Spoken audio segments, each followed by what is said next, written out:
The Apache helicopter was developed by McDonnell Douglas, which is now Boeing in 1984 to improve the AH Cobra.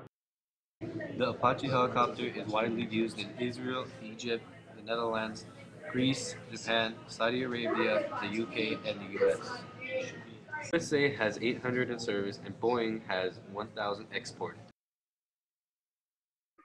After being introduced in Panama in 1989, it later got an upgrade to AH-64D longbow having radar and tail improvements.